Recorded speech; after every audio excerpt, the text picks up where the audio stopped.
Hey, what is up, everybody? I got for you guys something special. It's going to be a deck profile, a Rush Duel deck profile, and we're going to be doing it on Atachi Mimi's deck. So let's go through it. First card is going to be a boss monster, or one of the boss monsters, Diane Kettle, the Prison Master. As you can see, two different artworks over here. One is the Jump promo. So glad I got this one. Looks really cool. Shattered foil, and this one is like a super rare version. Incredibly strong card. Essentially, you get to discard a card from your hand and discard a card from your opponent's hand. I mean, that's not bad at all. But if the monster you discarded was a high level monster, I believe 7 or higher monster that is, you actually gain 1,000 life points from it. It combos really well with some other cards, and that's kind of a theme with this deck. It likes to gain life points. So here we go, Diane Kettle, the Cure Master. This is definitely not Diane Kettle Cure Master. As you guys can tell, Diane Kettle has a huge makeover in this game. Love Mimi's Diane Kettle cards, really, really cool. But Diane Kettle, the Gold Digging Master, she'll discard a card from your hand and you'll gain 1,000 life points. That's the theme of the deck. Gaining life points, make yourself pretty much immortal, and your opponent can't just slam over you with big maximums. You can even survive your Drago if you really, increase enough. Here we have Bubbly Elf, a retrain of Mystical Elf. Really, really cool. Just, having it there. She is an Aqua Monster. You do want to have Aqua Monsters. Normal monsters are big in Rush Duels, and there is kind of support for this, support that you're going to want to use with these cards. So next, we have Haircut Lamoon. As you can see, there's a theme going on here. Essentially, all of Mimi's monsters are like these retrains of classic female monsters, and they're separated into two different groups that we're just going to see soon enough. As you can see, these three kind of go together in terms of theme. This is kind of like the way the Bubble Era works in terms of a party deck and a prison deck at the same exact time. So we have Canada the Guru Sword Mistress, 1400 attack, 0 defense. She has pretty decent enough attack for a level 4. She's a normal monster. Why not?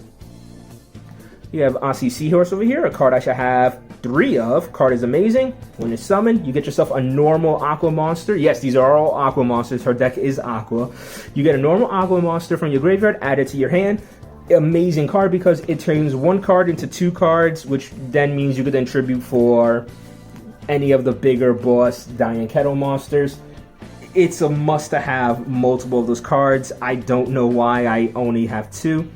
Next, we have Kana, the Warden Mistress. Yes, it's Kana. She's back, but this time she is she's part of the prison theme. Same stats and everything. Of course, different. The prison Aqua monsters are dark, and the partying Aqua monsters are light. Next, we have, where is it at? And Guarding Mermaid. This card is a retrain of Enchanting Mermaid. Again, she's part of the prison theme. And that's pretty much all the Aqua monsters I have. There are some like Aqua Magician that I really need to get. Otherwise, I do have some other cards, just to fill out space, like the legend card Mystical Elf. I already figured I have Bubbly Elf, so put in Mystical Elf. It's a big body on board anyway. Why not? We have Thunder the Lightning, simple card effect. Discard a card from your hand, decrease something's attack by 300. If you start filling up your hand too much with maybe these guys with the bigger monsters, because you only need like 1 or 2 on the field. They can start in Rush Duels. They can start piling up pretty high. It's good to just be able to toss one so that you get yourself more draws on the following turns. We have Phantom Pigeon Night Vision. This is not one of her cards, but it's a great card because I run a decent amount of trap cards in the deck. Essentially, if you have a trap card in your graveyard, you could discard a card from your hand.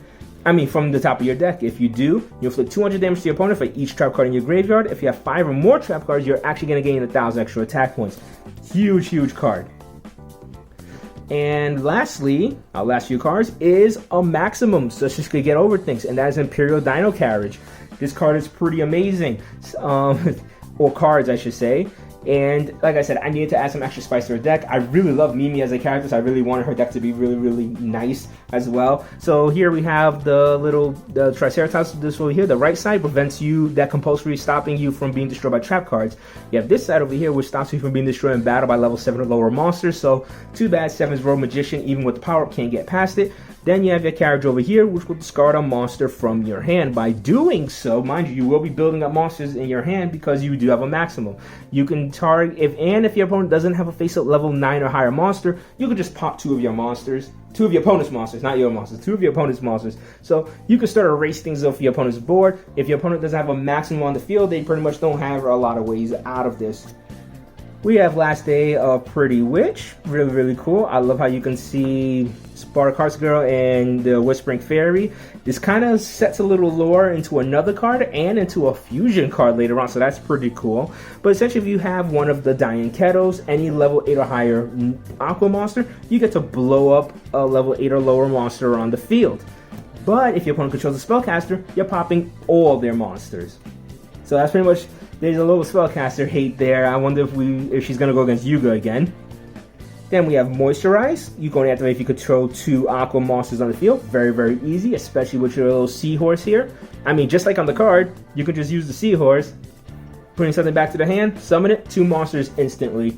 This is why this card is so darn good. Get 3 if you're building the Bubble Era deck. I made a mistake, I only got 2. I gotta order myself another one.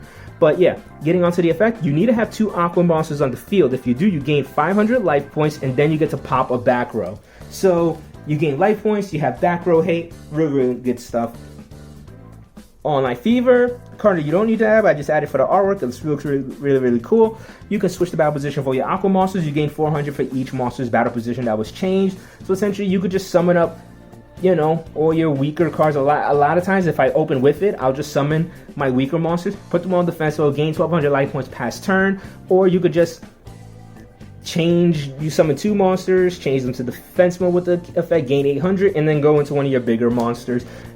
3k Bolt, if you control 3 Aqua monsters, choose one of your opponent's level 8 or lower monsters, make its attack points 0. We have the Field Spelled, Prison Onego Rock, an essential card for at least a prison theme.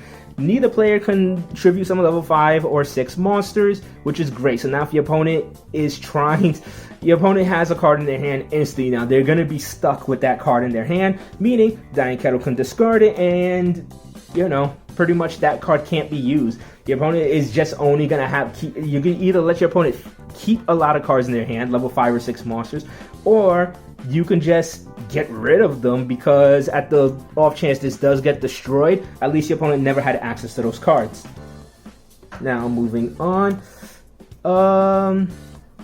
we have this one over here, All for Naught Bubble Burst. When if you control basically one of the Dying Kettles, level 5 or level 8 or higher Aqua monster, when your opponent's monster declares an attack, decrease attack by 600. But if your opponent you control a spellcaster, you can choose choose a monster, including that monster if you want, and decrease its attack by 1 million. It literally says 1 million in the card text. Insane. So more spellcaster hate, but otherwise it does decrease something by 600.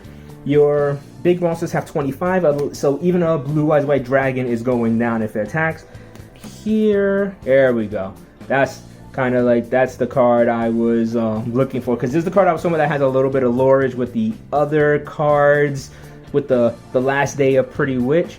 But this one right here is a pretty interesting card, because it really, really can hurt your opponent. It's called Pretty Witch Imprisonment, and the way it works, first of all, this artwork is amazing. But the way it works is that when your opponent summons a monster, normal summons a monster, you can shuffle 5 of their monsters back from their graveyard into their deck. Meaning Phoenix Dragon is going down. Anything that does any type of graveyard recursion doesn't work anymore. But if your opponent controls a spellcaster, you can shuffle 5 more monsters. Meaning Seven's Rogue Magician is probably never going to get its boost up, so it's not going to get over Dying Kettles. Really, really cool. Here we have Jewelry Trap Hole. One of those cards like the other, it's like 3k Vault and stuff, where you need to have 3 Aqua monsters in the field to use it. But when your opponent normal special summons a monster, when I have 3 Aqua monsters, I could choose one monster, not just the one that was summoned, any monster that's level 8 or lower, and then destroy it. That's amazing. We have Mystery Handcuffs. My opponent normal summons a monster. That monster cannot be tributed for tribute summon. So as you can see, This whole thing is blocking out your opponent. So now if your opponent does have a level 8 monster in their hand, so they can try to get past that Onego Rock and bring out a big monster, now that monster probably can't come to the field because you blocked the way for them to tribute one of your smaller monsters on the field already. Then, if they really do have a level 7 or higher monster in their hand that they were hoping to tribute something until this card got them, there you go. Dying Kettle's then going to discard it, and then you're going to gain the 1,000 life points. Last card is Disco Ball. Great card. If your opponent can summon a level 5 or higher monster, you get to choose one aqua monster in your graveyard, regardless of level, and then special summon it. So even if your Dying Kettles are gone, if your opponent summons a monster that's of a high enough level, then boom, you get to bring one of these back out, and they have to contend with a 2,500 attack point monster all over again. And those cards are essential to activating some of your stronger spell cards like Last Day of Pretty Witch and Pretty Witch Imprisonment. So overall, super fun deck to use. I can't wait for Mimi to hopefully get some more cards. Hopefully a fusion monster. I can't wait to see who else joins the Bubble Era group. Maybe Harpy Lady, Yakutaro Megami. Like, there's so many options. I'm hoping maybe Injection Fairy Lily. Not sure what she's gonna get later on. I'm hoping it was really fun for you guys, and I hope you guys enjoyed it. So until next time, like, comment, subscribe, and peace out.